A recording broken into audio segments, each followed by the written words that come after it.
আউযুবিল্লাহি মিনাশ শাইতানির রাজিম। বিসমিল্লাহির রহমানির রহিম। জুলাই পিলখানা ও শাপলা গণহত্যার বিচার এবং গণহত্যাকারী আওয়ামী লীগ নিষিদ্ধের দাবিতে ইনকিলাব মঞ্চ কর্তৃক আজকের এই শহীদী সমাবেশে উপস্থিত রয়েছেন সম্মানিত শহীদ পরিবার ও আহত পরিবার বৃন্দ, উপস্থিত বিপ্লবী ছাত্র জনতা, সবাইকে সালাম, আসসালামু আলাইকুম। আজ 5ই আগস্টের সেই বিপ্লবের পর আজকে 9 মাস অতিবাহিত হতে যাচ্ছে। এই 9 মাসেও আওয়ামী লীগকে নিষিদ্ধ না করা, আওয়ামী লীগকে বিচার না করা এই সরকারের ব্যর্থতা বলে মনে করছি।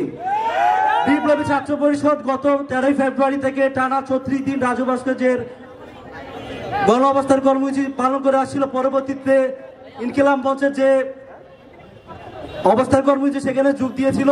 আমরা দায়িত্বহীনভাবে ঘোষণা করতে চাই, আওয়ামী লীগের নিষিদ্ধের প্রশ্নে, আওয়ামী লীগের বিচারের প্রশ্নে যারাই কাজ করবে, আমরা বিপ্লবী ছাত্র পরিষদ ও জাতীয় বিপ্লবী পরিষদ একযুগে কাজ করে যাবে ইনশাআল্লাহ।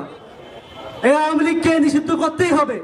যেই 8 মাস অতিবাহিত হওয়ার পরে যে আওয়ামী লীগকে নিষিদ্ধ না করা, আওয়ামী লীগের বিচার না করা, এটি শহীদের রক্তের সাথে বেইমানি।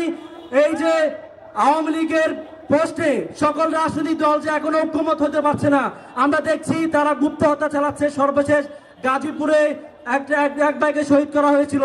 পাশাপাশি আমরা দেখছি আওয়ামী লীগ তাদের যে মিছিল, সেই মিছিল বড় থেকে বড় বৃহত্তর হচ্ছে।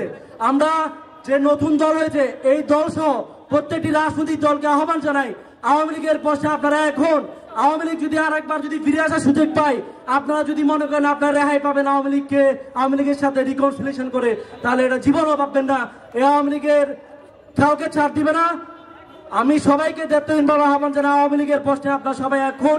সবাইকে ধন্যবাদ জানিয়ে আমার বক্তব্য শেষ করছি। বাংলাদেশ জিন্দাবাদ, ইনকিলাব জিন্দাবাদ।